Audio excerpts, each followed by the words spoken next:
Aula Abierta, tu espacio de Red Educa donde aprenderás, inspirarás y enseñarás.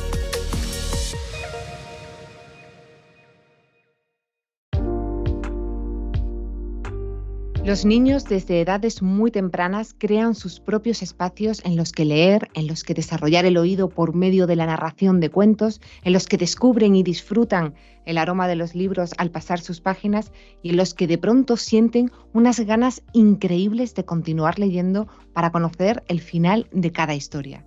La lectura es un ingrediente esencial para el desarrollo de la mente y el alma. Es ese acceso directo a la imaginación y a la creatividad que motiva a los más pequeños.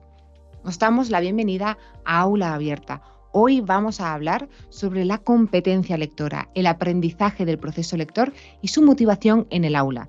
Nos centraremos en temas como los pilares básicos: comprensión, fluidez y velocidad. Y desarrollaremos las partes del circuito neurológico comprendiendo la importancia de la motivación hacia la lectura, para lo que aprenderemos herramientas y estrategias. Hoy tenemos el placer de contar con la presencia de Julia Pardo, diplomada en Magisterio de Educación Primaria y licenciada en Psicopedagogía. Hola Julia, bienvenida a Aula Abierta. ¿Qué tal? ¿Cómo te encuentras? Muy bien, muchas gracias. Aquí encantada de estar con vosotros hoy. Julia, lo primero que quiero y queremos hacer es agradecerte enormemente que estés con nosotros y nos adentres en un campo tan interesante, tan bonito, pero tan importante. Antes de meternos en materia, me gustaría echarle un vistazo a tu trayectoria, porque además de lo que ya he mencionado, cuentas también con un máster en atención temprana y varios años de experiencia en este campo.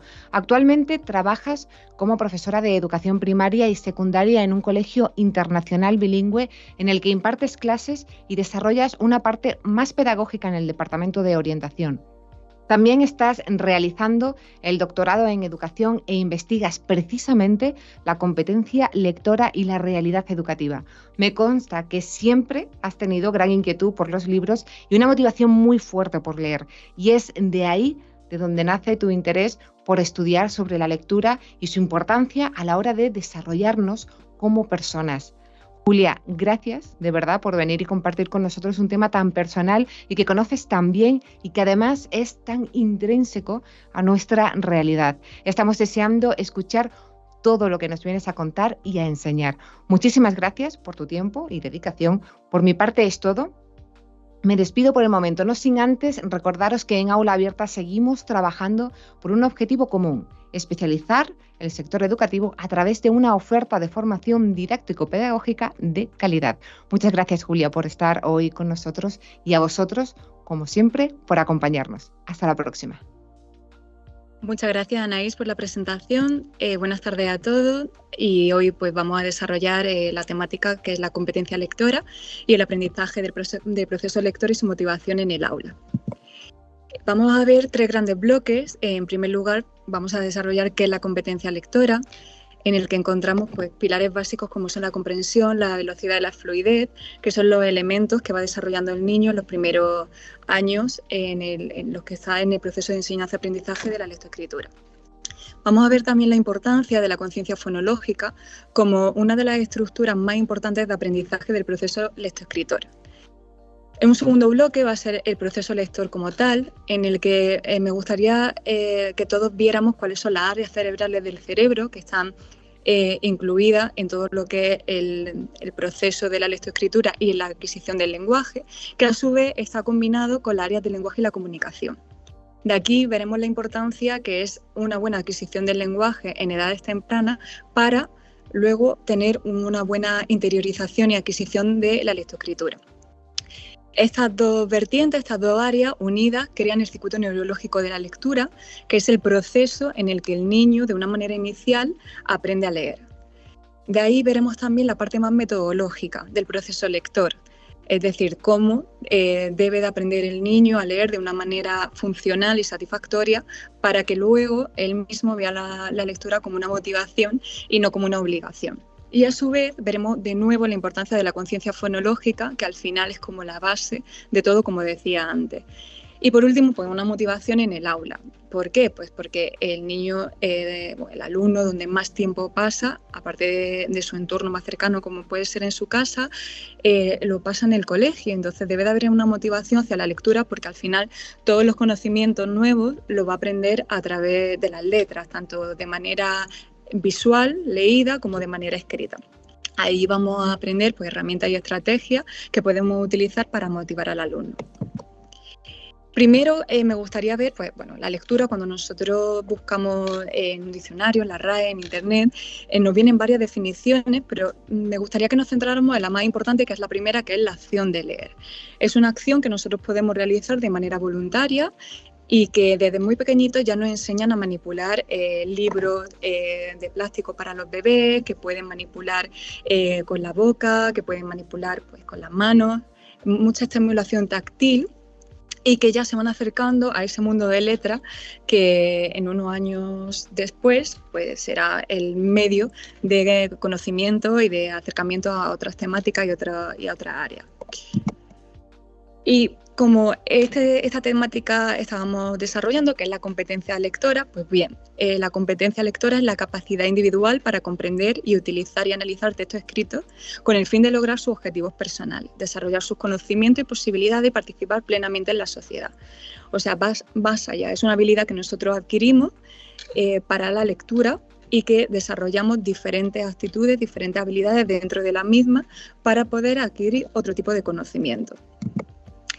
Hay una gran diferencia entre competencia lectora y comprensión lectora. Hay muchas personas que todavía confunden cuando decimos competencia lectora, sí es la comprensión, no de cuando leemos.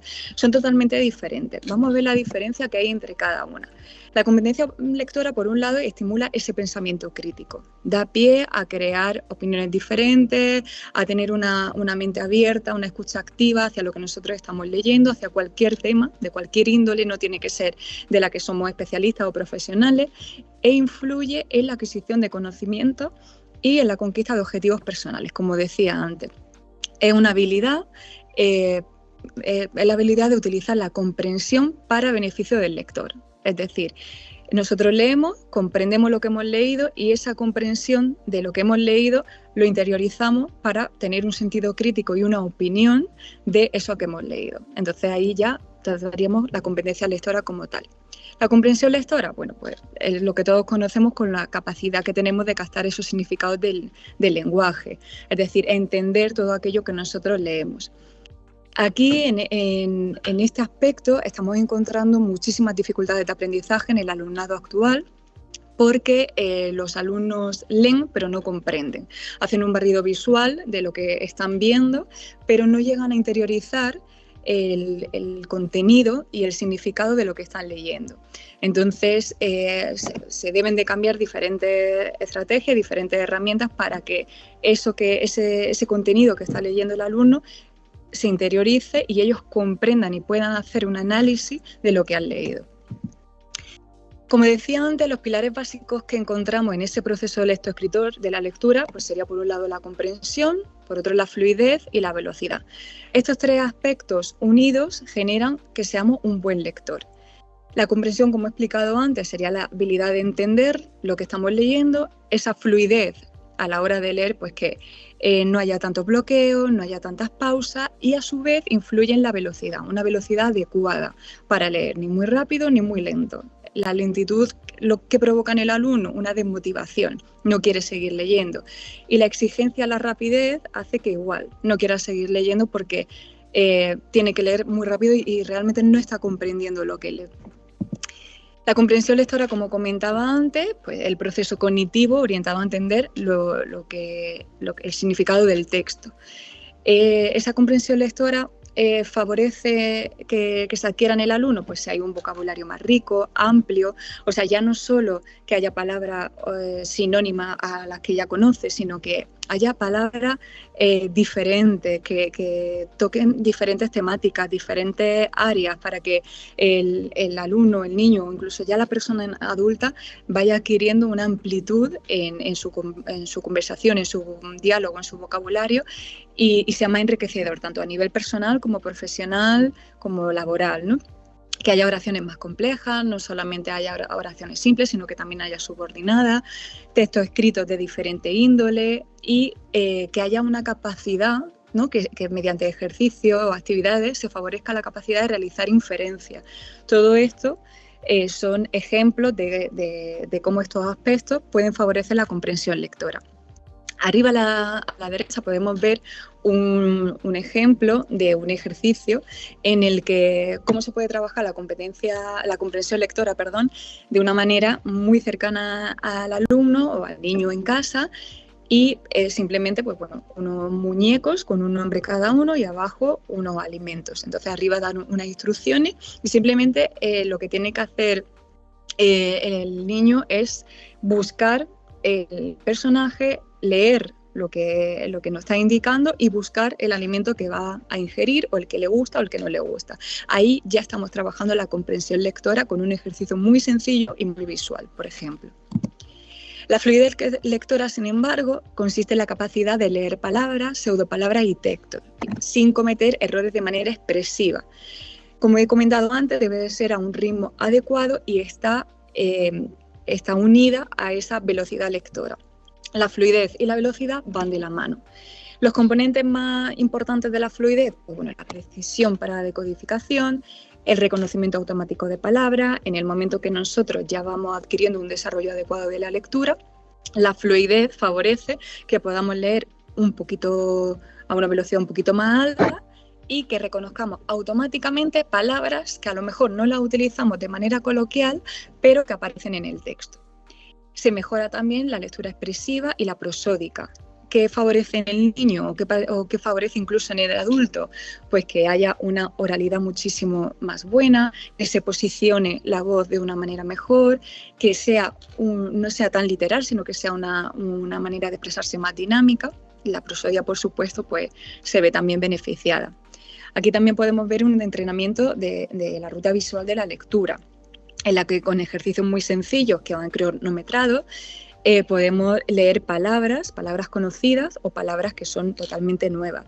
El cronómetro puede ejercer una presión en el niño, pero no es tanto para que él sepa que tiene un tiempo y que tiene que leer una cantidad de palabras, sino para que él se vaya creando retos.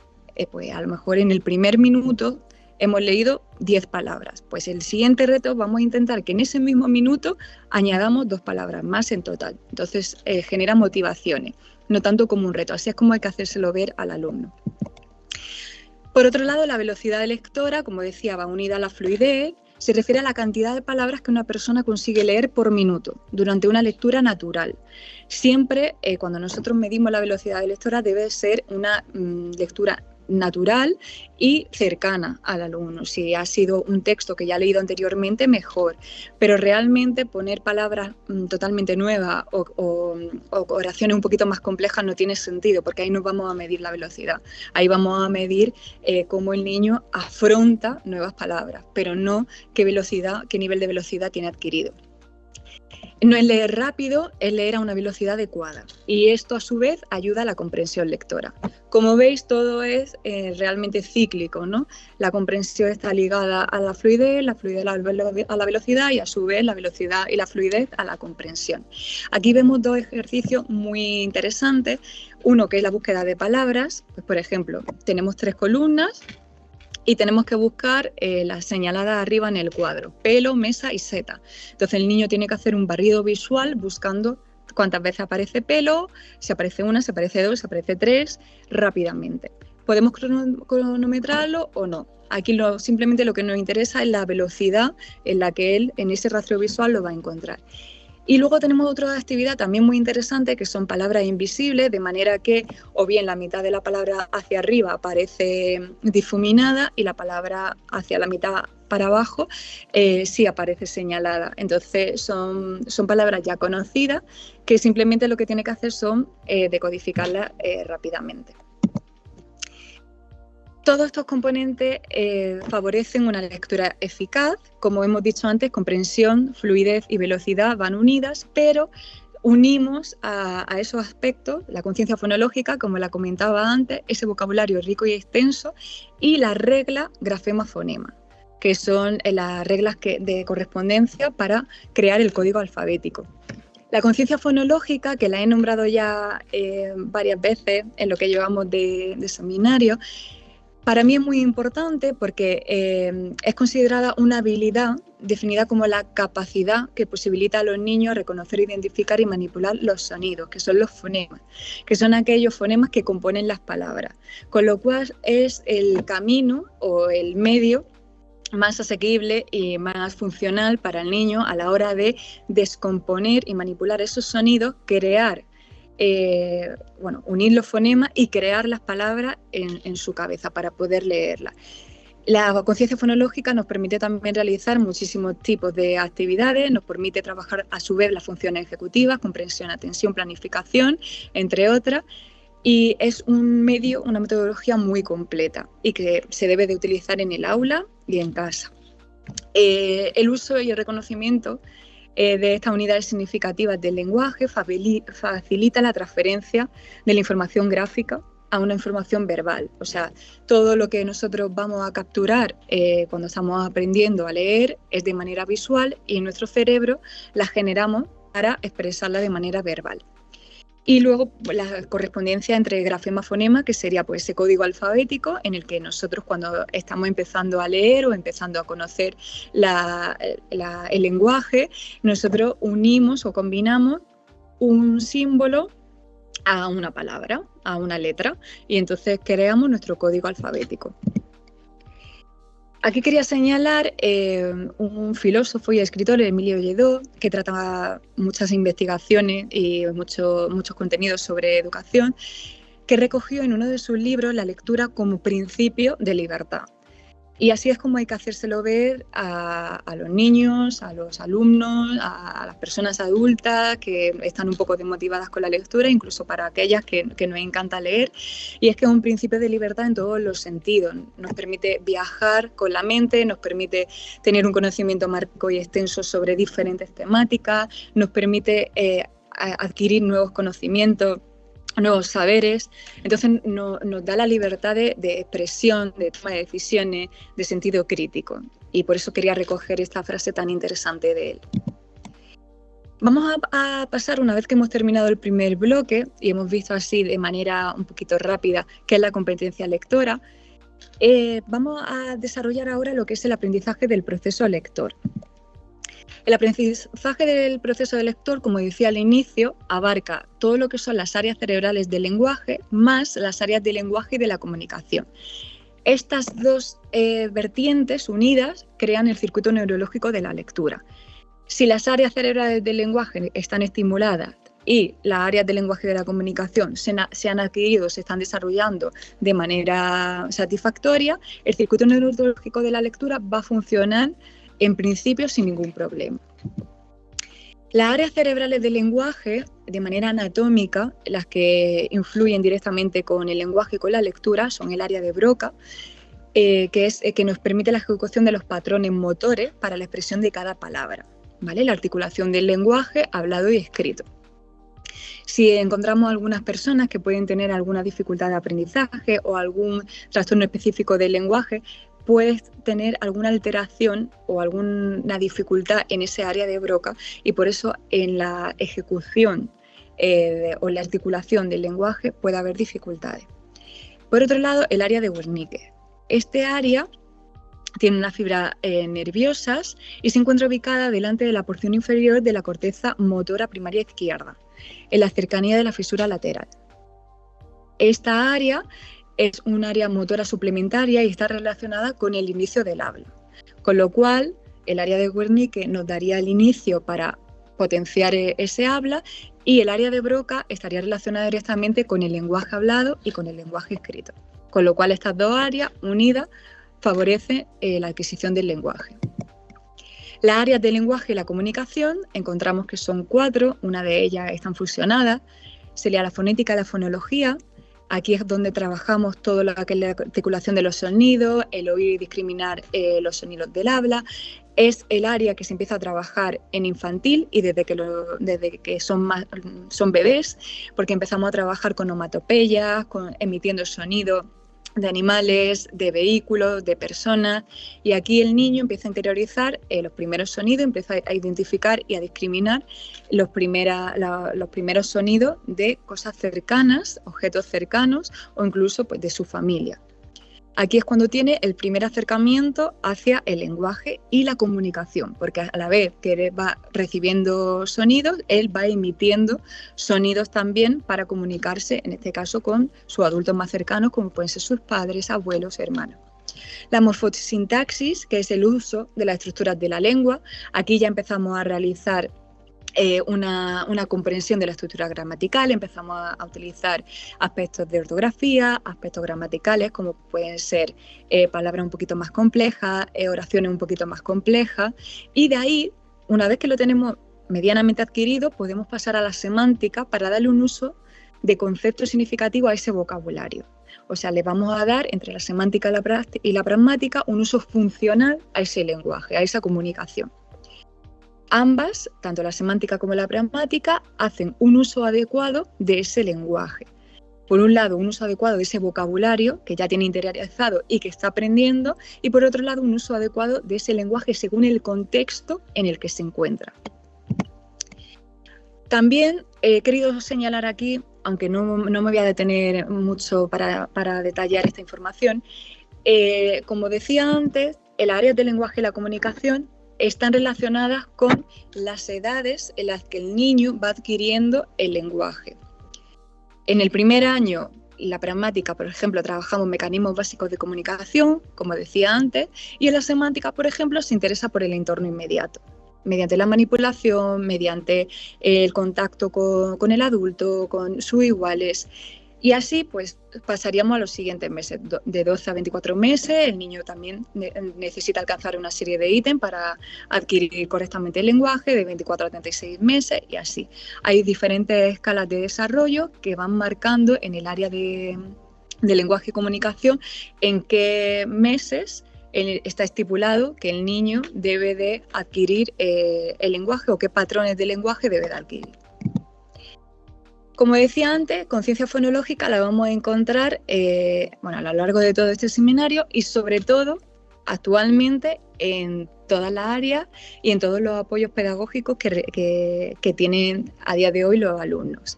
La conciencia fonológica es la base para aprender a leer, es la habilidad de reconocer, identificar y usar los sonidos del lenguaje hablado e incluye conciencia fonémica, que es la capacidad de identificar los sonidos que se combinan para formar palabras.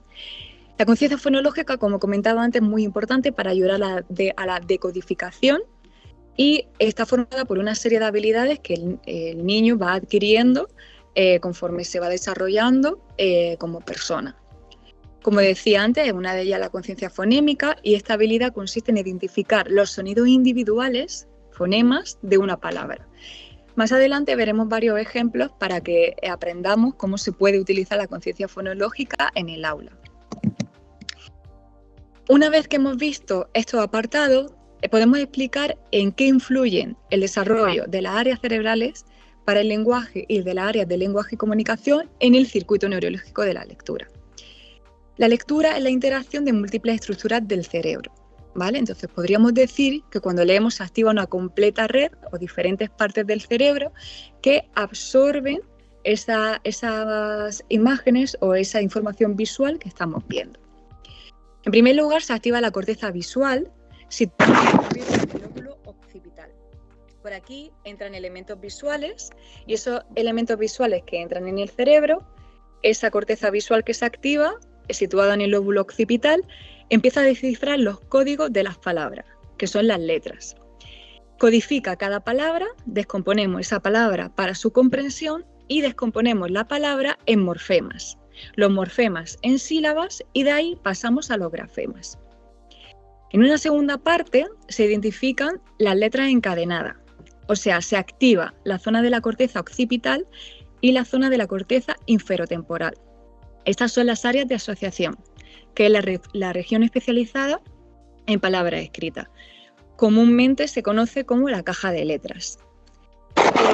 Aquí, si encontramos lectores sin dificultades, es porque esta zona pues, tiene mucha actividad, pero sin embargo, en personas que tienen dificultades, como puede ser en dislexia, vemos que en esta zona no hay mucha actividad, entonces tenemos que estimularla. Aquí la información que nosotros hemos recogido, que ya hemos trabajado en la corteza visual, conecta la información visual con el significado de la palabra, asocia la entrada visual en el lenguaje. Y por último, esa información viaja entre dos redes y forma parte del lenguaje. Por una parte, viaja por el lóbulo temporal superior izquierdo, donde se traducen esas palabras a sonidos, y por otro, en el lóbulo temporal medial izquierdo, donde se descifra el significado de un vocablo. ¿Qué ocurre? Que una vez que esta información ha viajado, encontramos dos rutas de la lectura. Está la ruta léxica y la ruta fonológica. La ruta fonológica encontramos que son personas que utilizan esta ruta para leer palabras nuevas.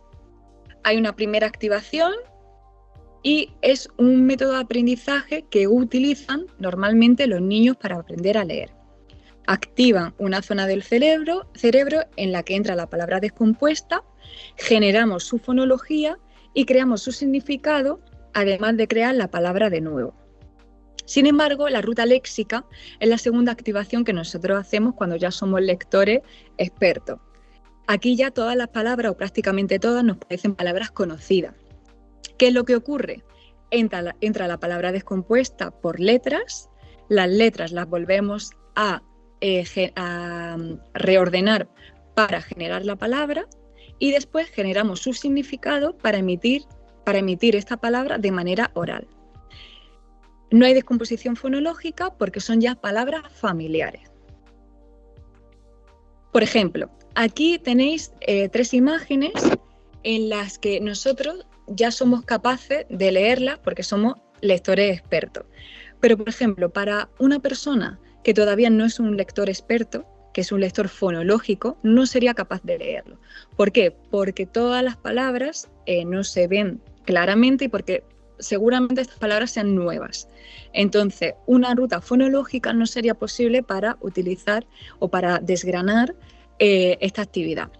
Nosotros, como ya somos lectores expertos, porque tenemos un bagaje, somos capaces como adultos de leerlo rápidamente, aunque en una frase falte la mitad del texto, o por ejemplo arriba a la derecha encontramos que hay letra y número, pero somos capaces de asociarlo rápidamente a la lectura que tenemos interiorizado. En resumen, podemos conectar ese estímulo visual que nos va a entrar de primeras al cerebro y activamos las redes del lenguaje. Aquí hay un reciclaje neuronal, la actividad cerebral combinando diferentes áreas del cerebro. Se generan códigos de cada palabra, quitando todos los elementos de la letra. Y esto sería la manera en la que nosotros hemos conseguido adquirir la lectura y que seamos a día de hoy, como adultos, lectores expertos. Este sería el proceso que debería seguir el niño para adquirir tanto el lenguaje como el proceso lectoescritor. Por otro lado, la metodología que nosotros debemos de llevar en el aula para que haya una adquisición de la lectura correcta. Pues en primer lugar, aprender las relaciones del grafema, que sería la letra, con el fonema, que sería el sonido. Aquí empezamos a trabajar desde bebés y vamos subiendo en las diferentes edades en el ciclo educativo. La caja de sonidos para que vayan, por ejemplo, escuchando la letra asociada a un sonido, asociada al inicio de una palabra. Un bingo de letras, de manera que nosotros le enseñamos la letra, por ejemplo, A, y tiene que buscar y hacer un barrido visual para buscar esa misma letra y hacer la igualdad. Aquí tenemos que empezar siempre con letras conocidas. Primero las vocales, luego la M, la P, la L, palabras que son también fáciles a la hora de intentar o pronunciarla o tener un acercamiento expresivo para comunicarla. Un dominio de letras también es interesante, que están combinados con imágenes, que su letra inicial es la misma de la que estamos trabajando. En un segundo paso trabajaríamos unir varios grafemas, las letras, convertidos en sílabas asociadas a una imagen, puede ser un animal, un objeto, entre otros. Aquí, por ejemplo, vemos que aparecen dos actividades también interesantes en las que en el niño tendría que elegir las vocales que pertenecen a la imagen que tiene al lado o, por el contrario, ver la imagen que tenemos y rodear la sílaba por la cual empieza el nombre de esa imagen. Son, como veis, actividades muy sencillas, muy visuales, que para ellos pues, de una manera un poquito más dinámica están aprendiendo a leer. En una tercera parte trabajaríamos la conciencia silábica. La conciencia silábica abarca 3 bloques. Una segmentación silábica, que el niño sea capaz de separar las palabras en sílabas y que luego pueda contar cuántas sílabas tiene, que sería el ejercicio tradicional que hemos hecho siempre con las palmadas. El reconocimiento de sílabas, que el niño sea capaz de identificar la sílaba inicial, final y media. Para comenzar en este nivel, pues se comienza con el reconocimiento de la palabra inicial. Normalmente lo utilizamos con su nombre, ¿no? Pues si me llamo María, ¿por qué letra empieza? Por la M. Hay muchos niños en los que seguramente tendremos que apoyarnos con gestos, con un lenguaje bimodal, aunque no tengan una dificultad de aprendizaje, pero que les va a servir a nivel gestual de manera más satisfactoria aprender la lectura. De hecho, aprovecho para incluir, por ejemplo, el DUA, el diseño universal de aprendizaje, que a día de hoy se tiene que incluir en todas las aulas y es una manera de cubrir la atención a la diversidad de nuestro alumnado y es una manera de ver también que no todos los alumnos y no todas las personas somos iguales y que no adquirimos el aprendizaje de la misma manera, sino que necesitamos diferentes estímulos a nivel visual, auditivo, táctil, oral, para aprender de una determinada manera. Entonces, debemos de adaptar siempre el aprendizaje al tipo de alumnado que tenemos, porque no van a aprender de la misma manera. Y luego una manipulación silábica, que es la habilidad de poder agregar, quitar, juntar sílabas para formar nuevas. Aquí tenemos un ejemplo de lo que he mencionado antes. Por ejemplo, tendríamos un dibujo de una naranja. Arriba, encima de ese dibujo, pondría naranja y el niño tendría que buscar cuál es la sílaba final. Este ejercicio se puede hacer igual, buscando la sílaba inicial, la sílaba media o la sílaba final. La sílaba media siempre va a ser la más complicada porque podemos encontrar pues, que tenemos tres letras seguidas, que tenemos alguna trabada, que tenemos alguna inversa. Entonces eso, bueno, pues según el nivel de lectura que vaya adquiriendo, podemos poner este tipo de actividades. Y por último, una conciencia fonética. Esta conciencia fonética abarca 4 pilares, que serían el reconocimiento del sonido vocálico, pues con qué vocal inicia, por ejemplo, auto. Vale, pues el niño tiene que identificar qué es la A. La podemos también identificar en un papel aparte, señalando cuál es la A dentro de nuestro código alfabético, que lo tenemos en clase, lo tenemos como material manipulable. También un reconocimiento de sonidos consonánticos. ¿Con qué consonante empieza? Mamá. Le hacemos el sonido primero, porque es con lo primero que ellos aprendieron, y luego la identificación de esa vocal o de esa consonante. Una manipulación fonémica. Si a lata le agrego la P al inicio, ¿qué palabra se forma? Y entonces tiene que hacer un juego de palabras, esto ya con un nivel un poquito más avanzado. Se trata de agregar, quitar o juntar sonidos. Y por último, análisis y síntesis fonémico, que es la habilidad de formar una palabra a partir de su sonido. Por último, para terminar este gran bloque de proceso lector, señalar que la lectura es una experiencia, un compañero de viaje lleno de aventuras, porque nos permite llegar a un punto un poquito más lejano o a zonas que no tenemos cerca de nuestro entorno y vivir experiencias visuales, experiencias mentales, emocionales, personales, a través de las historias que leemos con la lectura. Por último, para cerrar este gran seminario, hablaremos sobre la motivación en el aula. Quería señalar en esta imagen cómo las nuevas tecnologías y los aspectos más digitales pues, nos han hecho un gran favor en los colegios y en los centros educativos para avanzar en los métodos de enseñanza y aprendizaje, para mejorar en las metodologías y para mejorar en muchísimos avances evolutivos hacia nuestros alumnos. Pero por otra parte, también ha generado un pequeño hándicap, que es que la absorción de las pantallas ha hecho que las personas, pues, en muchísimas ocasiones dejemos a un lado el papel escrito, no manipulemos tanto y no leamos tanto. Entonces, poco a poco se está volviendo otra vez a esa manipulación en el que nosotros podamos leer textos escritos y para comprenderlos podamos subrayar, podamos rodear, podamos manipular ese papel y utilizar esos medios digitales como un complemento, un soporte, pero no como algo único en la lectura, porque al final no motiva tanto al alumnado. También quería señalar una frase de Daniel Cassani, también con muchos estudios de educación, y es que lo que caracteriza a un docente motivador es su capacidad para contagiar el entusiasmo por la clase, su confianza en el potencial de los alumnos, su empatía para escucharlo, entenderlo y aceptarlo, o su disponibilidad para citarse, charlar sobre la materia u otros temas.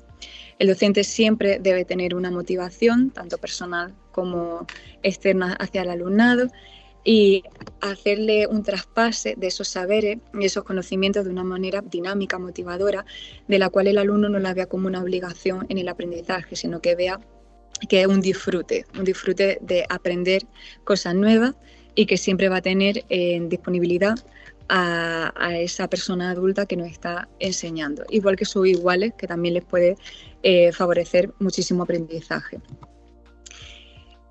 Aquí quería recalcar el último estudio que señala, bueno, el barómetro de hábitos de lectura y compra de libros en España en 2022, pues podemos ver cómo se ha mejorado en gran nivel o ha subido el índice de las personas pues, que bueno, leen en su tiempo libre según la edad y el sexo, ha subido en gran medida un tanto por ciento, un porcentaje también que leen libros según su edad también ha subido, como ves, desde 2012 a 2022 bajó un 4% al final, pero ha vuelto a subir más del 11%. Y la frecuencia de lectura de libro en tiempo libre también ha tenido una subida bastante exponencial, sobre todo en lectores frecuentes y en lectores ocasionales. En personas no lectoras, pues bueno, ahí es donde nosotros tenemos que fijarnos que tanto nuestros alumnos pueden ser personas no lectoras porque no les llame la atención o que estén influenciados también por su entorno porque no ven libros en casa, porque no ven a sus adultos alrededor cogiendo un libro, leyendo, entonces no tienen ese hábito. Entonces ahí es donde tenemos que centrar o focalizar ese aspecto motivacional en personas que por ahora no son muy lectoras, pero que podemos invitarles a meterse de lleno en el mundo de la lectura. ¿Cuáles son las herramientas útiles en el aula? Pues bien, para favorecer y estimular a que el alumno lea o a que los niños en casa o en verano o en vacaciones o en su rutina diaria, incluso cuando tienen que desplazarse en el transporte para ir al colegio o para cuando van transportados para ir a actividades extraescolares o incluso para hacer un viaje. Importante que escojan libros de su interés, libros coherentes con la actualidad de los niños. No podemos a un niño de 5 años que le interesa a lo mejor la temática de los animales, darle un libro sobre física, a lo mejor con un lenguaje un poco alto de nivel.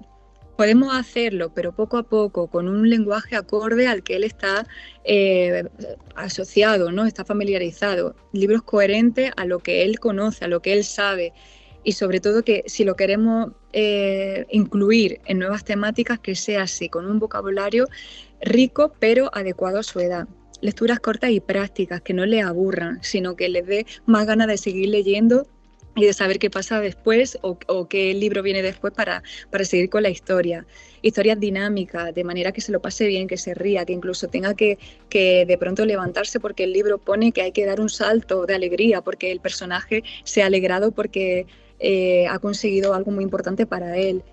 No asocia la lectura únicamente con lo estudio, sí con el placer, una rutina lectora diaria, que todos los días haya un ratito de placer leyendo. Interpretación dramatizada, podemos utilizar teatros, podemos utilizar diálogos en el que trabajemos, por ejemplo, partículas interrogativas, partículas exclamativas, para trabajar también esa prosodia que hablábamos al principio.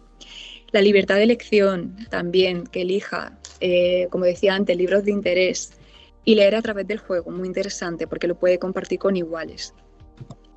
Por otro lado, recursos para el alumnado dentro y fuera del aula, podemos utilizar la biblioteca de aula con esos libros de interés que incluso pueden traer desde casa, utilizar cuentacuentos, tanto dentro del aula como fuera de ella, en la que participe una persona adulta o que incluso ellos se animen a invitar a los compañeros a escucharle leer sobre cuentos e historias de su interés, como decía antes. Salir a la biblioteca, en la que ellos exploren y averigüen cómo solicitar un libro nuevo, que sepan que hay espacio para leer, que no solamente es en casa o en el aula, igual que ir a la librería.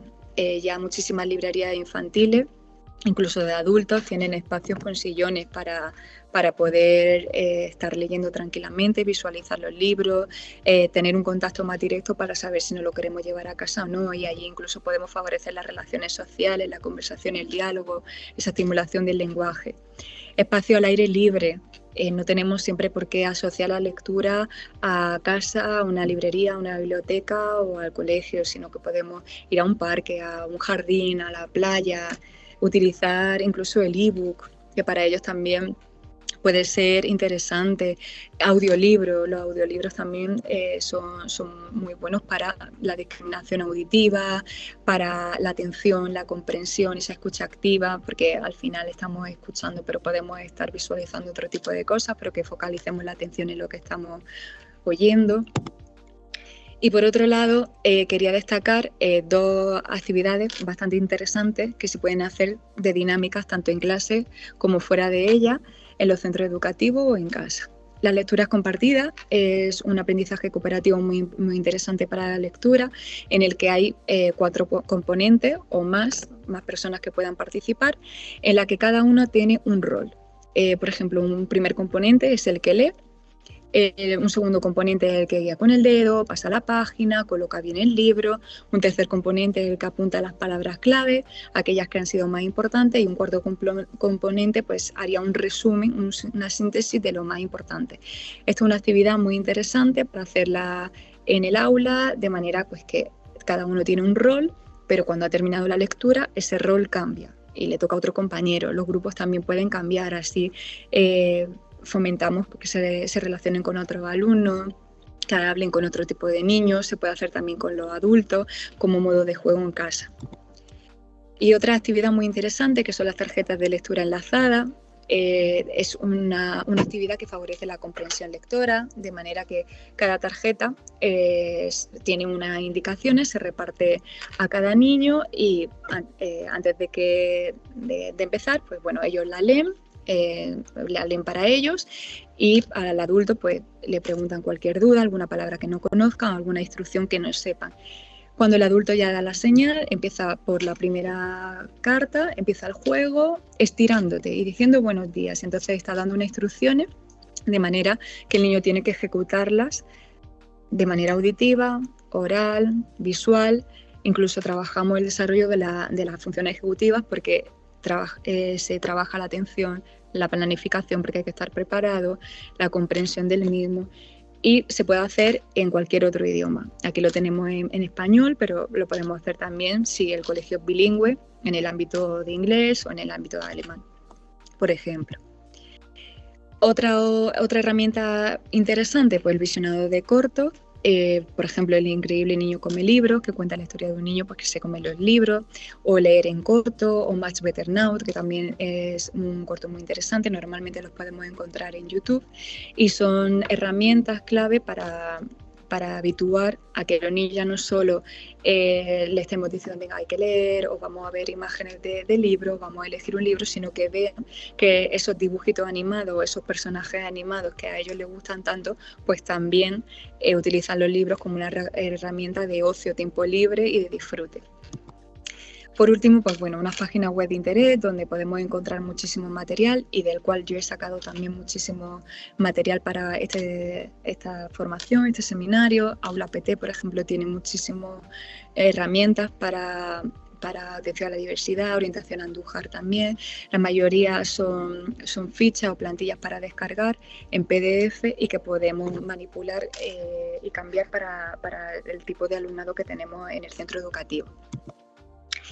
Por último, pues dar las gracias a todos por vuestra atención y por haber participado en esta formación sobre la competencia lectora, que a día de hoy pues, sigue siendo muy importante porque son como los primeros inicios en el aprendizaje de conocimientos, como decía antes.